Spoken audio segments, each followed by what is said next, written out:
Francesco Bagnaia has shared his thoughts on the highly anticipated 2025 factory Ducati MotoGP lineup, which will see him paired with the legendary Marc Marquez. Bagnaia, who is the reigning champion, expressed mixed feelings about this new partnership, highlighting the potential for both extraordinary success and significant challenges. It could be super good, or it could be a disaster. We'll have to wait and see next year, Bagnaia remarked during an interview with MotoGP.com. His comments reflect the uncertainty surrounding this high-profile pairing, as both riders are known for their strong personalities and competitive spirits. Ducati's decision to bring Marquez into the fold has been widely praised by team boss Gigi Dall'Igna, who described the duo as the best team in the history of Ducati.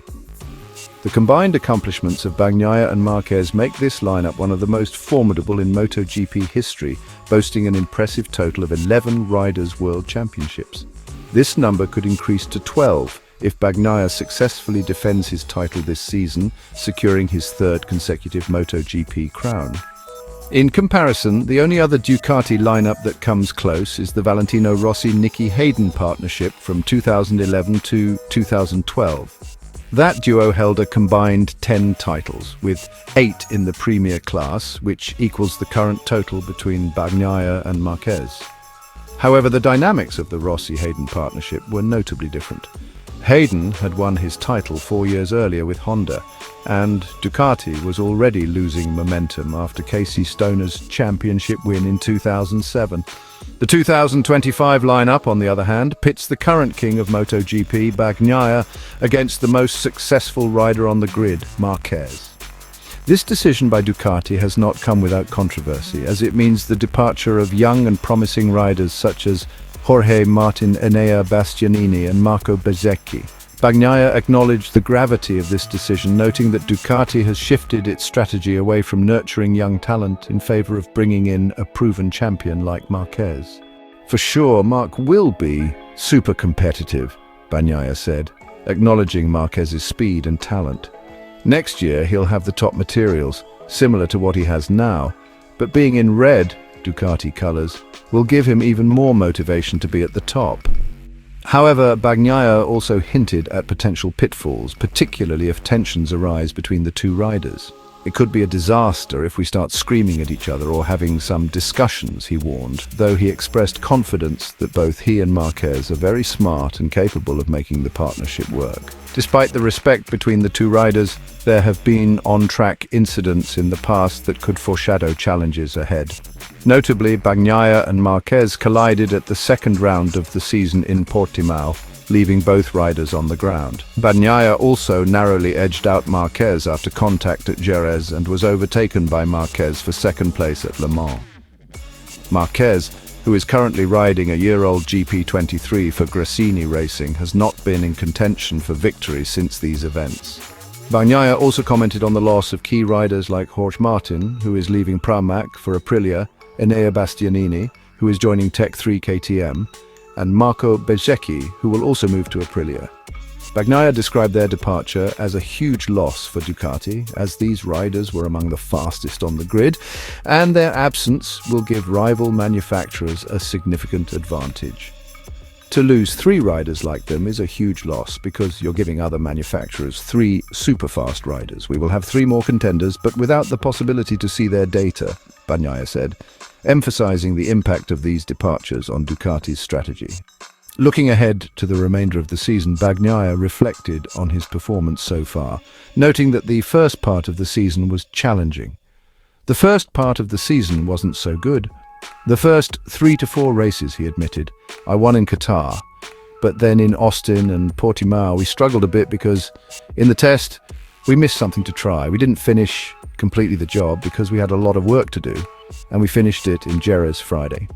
Bagnaia explained that his struggles were partly due to the adaptation to the new bike, the GP24, which he described as a mix of the 2022 and 2023 models. He credited the team's efforts in making significant improvements, which allowed him to win at Jerez and compete for victories in subsequent races. Despite these gains, Bagnaia still believes that the 2022 Desmosedici was his best bike so far in MotoGP. The GP24 is a mix compared to 22 and 23.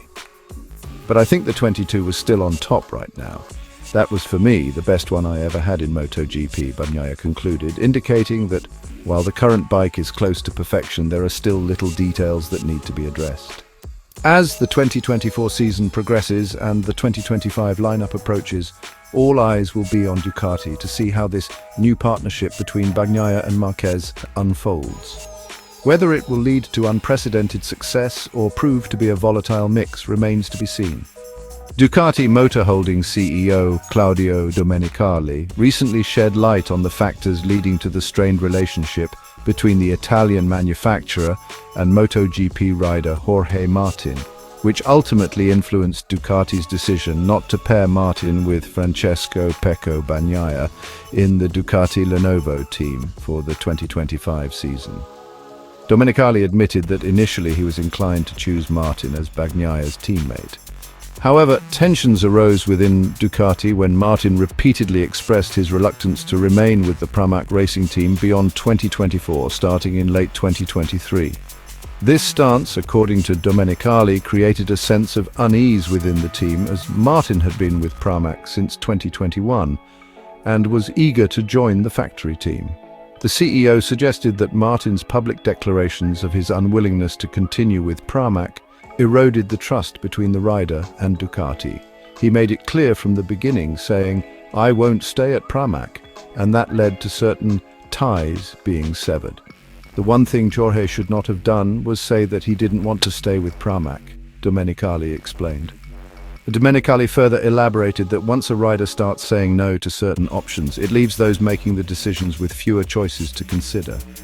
This dynamic, he hinted, played a significant role in Ducati's ultimate decision. Despite these issues, Domenicali acknowledged Martin's exceptional talent, stating that he stood out among other young Ducati riders like Enea Bastianini and Marco Bigliacci, the latter of whom also moved to Aprilia. However, the circumstances ultimately led to an unavoidable separation between Ducati and Martin. Jorge is an incredibly strong talent, Domenicali said. Not to say that Enea and Bez aren't strong, but Jorge has shown something more. He's now competing for the world title. Reflecting on Martin's performance, Domenicali added, "If he had won the world title last year, he would have been on equal footing with Pecco. What else could he have done to be chosen? In my opinion, things just didn't work out in his favor." This situation highlights the complex dynamics in MotoGP, where rider decisions, team relationships and timing can significantly impact career trajectories. Keep warming up your engines. See you at the next race.